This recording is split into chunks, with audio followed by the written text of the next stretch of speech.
there, I am the Mobius strip. I am forever, and this is my first ever video. We are going to be explaining game theory, and in my channel I will show how game theory leads to high trust societies, and how ignoring game theory or pretending it doesn't exist destroys high trust societies and can often lead to worse than just a low trust society. So, without further ado, let's begin with my poorly made video. Forgive me, I have a day job. Let's start with some definitions. First, we're going to define an agent. You're looking at an agent here. An agent is a human being with free will or agency. Many people who deny the existence of game theory will straight up ignore the existence of free will, and there's not much you can do about that. With your free will, while interacting with other human beings, you generally speaking have three options. Option number one, you open yourself up. You lower your defenses for cooperation with others. This has the possibility of cooperation with another agent, but your defenses are down and you are open for an attack. And here you are with your hand out, a symbolic gesture of opening yourself for cooperation, and from medieval times you are showing the person you are speaking with that you are not pulling your sword, because your sword wielding hand is out to extend to shake their hand. Option number two, you are guarded. You cannot be attacked as you are avoiding, you are defensive of others. So you're not always literally guarded. A good example of this is moving out to the country because your city is not safe. It's not always literally holding a shield or building a wall. Running away is a type of being guarded. When you are guarded, you are safe for the most part, but because you are guarded, you cannot cooperate with the people that you are guarding from. Due to this, you lose, it's like an opportunity cost, you lose the ability to cooperate with others. The final option is attack, sometimes called stab in game theory. When you attack or stab another agent, and that other agent is open for cooperation, their guard is down, you will gain a massive win because they were not defensive and they were not attacking you. This is a massive short-term gain, I should add, because reputation is a real thing, and in the long term people will remember that you attacked someone who was trying to cooperate, and they will keep their defenses up and at the very least avoid you due to your reputation. Alright, those are the options, and that is an agent. Let's start with an example. So here we have scenario 1, and to the left is agent 1, and to the right is agent 2. Open for cooperation, open for cooperation. Both gain a small amount in the short term, but over time gain a large amount in the long term due to many years of cooperation.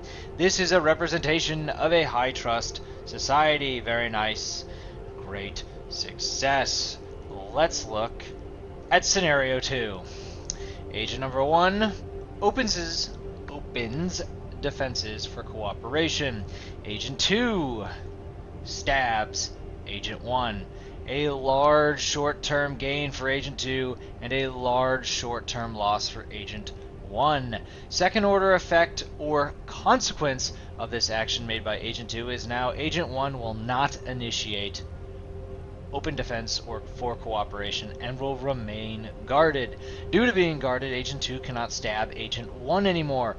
This is a normal part of human society, and any society can remain a high trust society when Agent 2 is put in prison, so that people in the society, Agent 1 and people like Agent 1, know that they can continue to open their defenses for cooperation safely because Agent 2 and people like Agent 2 are no longer in society.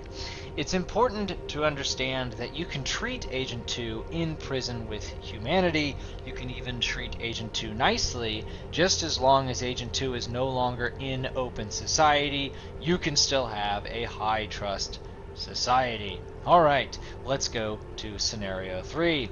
Agent 1 remains defensive and does not open up for cooperation. This is because Agent 2 has been stabbing him. Agent 2 can try all three options. Stab, this won't work because Agent 1 is defensive.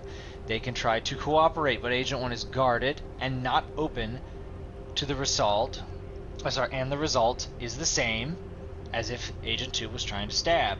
Also, we've all been tricked by someone before. This would look like a trick to Agent 1. He's not going to let his guard down, especially if he's been stabbed multiple times or attacked multiple times.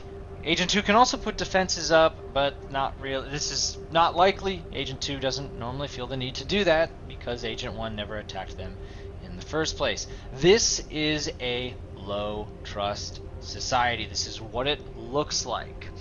This typically happens because Agent 2 was not put in prison, and there's way more than just one Agent 2.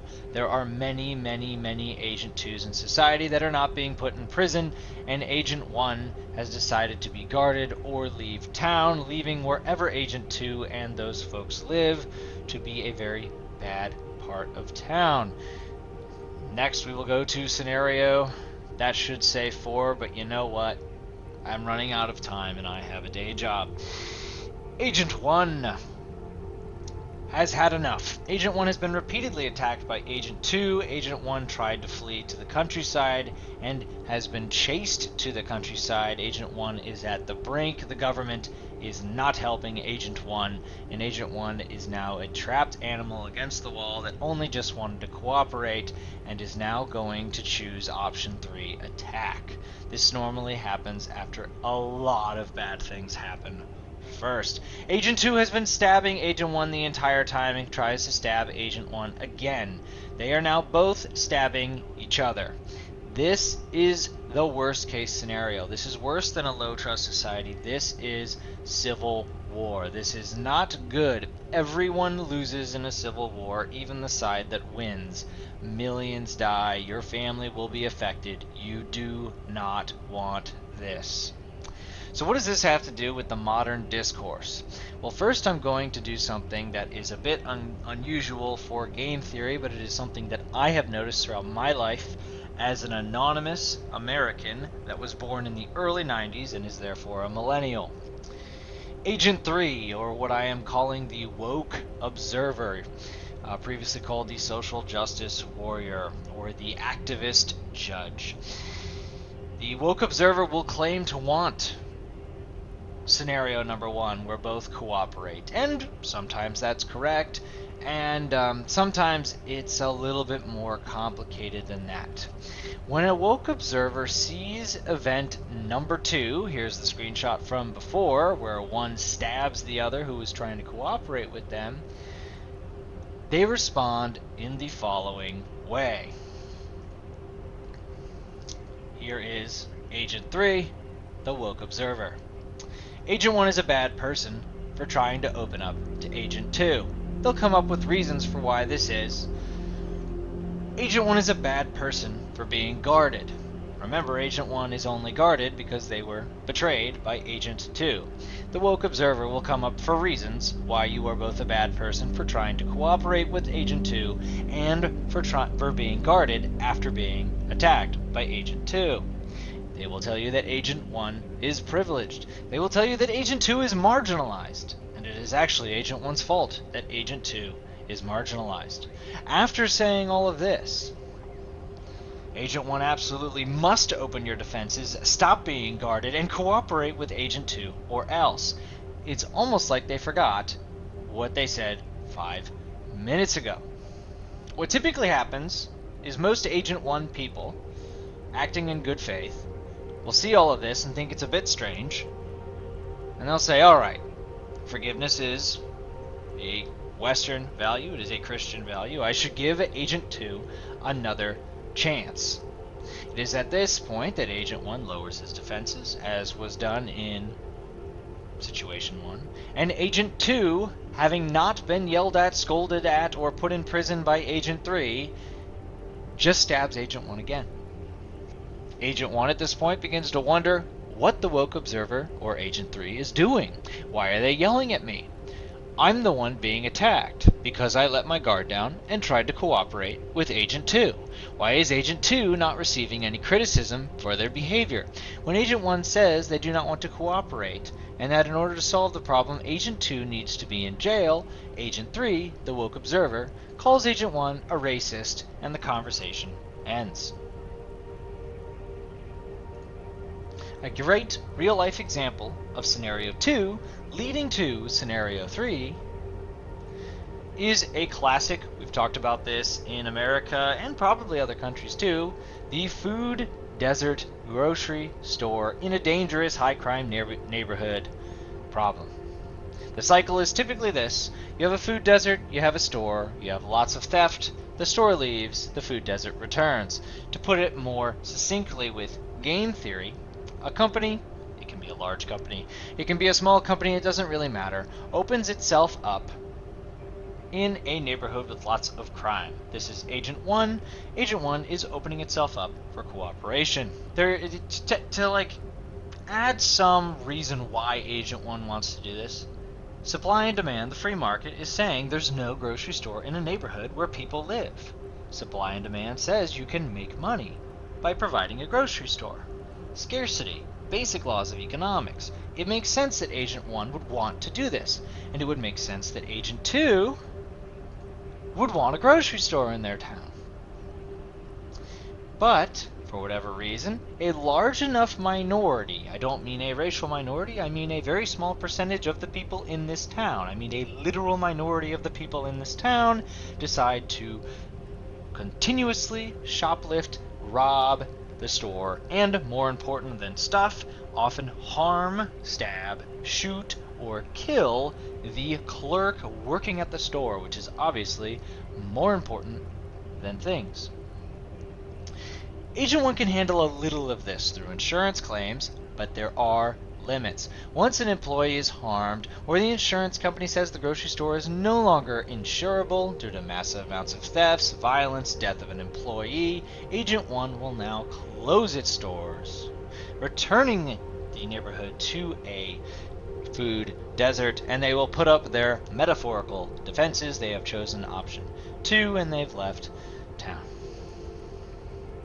Now we add Agent 3, the woke observer. To be fair, in this scenario, Agent 3 has been present the whole time. Agent 3 is defending the actions of the grocery store shoplifters and states that Agent 1, the grocery store, are the real bad actors in this scenario.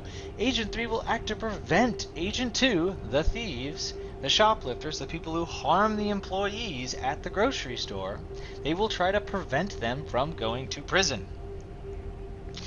If Agent 2, which remember is an extremely small minority of the people in the city or the town, they are not the majority of the people in the area, if this group of people were in prison, the problem would be solved, Agent 1 could remain in town, and the food desert would not happen again. But because of Agent 3, the woke observer, the activist judge, the Democrat person in charge of the major city in America, is preventing these people from being in prison, the store leaves. Agent 3 will then say both 1, you are bad for opening a grocery store in this neighborhood, and 2, you are bad for leaving this neighborhood after all the thefts. They will actually say both of this at the same time. I apologize, I should have clicked those earlier. If you don't believe me, listen to this clip from an interview. As soon as I come here, But We could walk into okay, a let's corner take store. Walmart's in Chicago. Okay. They're gone. Why are they gone? Whose fault is that? People stealing from Walmart. Why did Walmart come into an urban city already and displace thousands of black people in an area where we needed housing first? Once we have housing, you can sustain yourself from there on in. Walmart. We're also in a generation where people do as trends. Honestly, I used to steal from stores. So that was a clip from Tyler Oliveira. I know he's a bit clickbaity, forgive me for using him, but that was a street interview with a random person who said, they're bad for being in my town. I should rob them. Also, they're bad for leaving. Now I don't have anywhere to shop. What they of course mean is I want to continue to steal from you, and I don't want you to leave and defend yourself. I want to continue stabbing you, and I don't want you to have your guard down. That is what this person is saying. This is a classic example, but how about something far more modern and one of the two major motivations for me, a regular American from a flyover state with a nice regular job, to create this channel and start talking. Real life example number 2. Agent 1. Apologies, I'm not Eastern European. I believe I have a somewhat decent pronunciation of this name. Irina Zarutska, and her murderer, DeCarlos Brown Jr. She is Agent 1, he is Agent 2. Agent 1, Irina, I'm so sorry, I'm trying to be respectful and I can't pronounce your name. We're going to call you very nice and kind woman.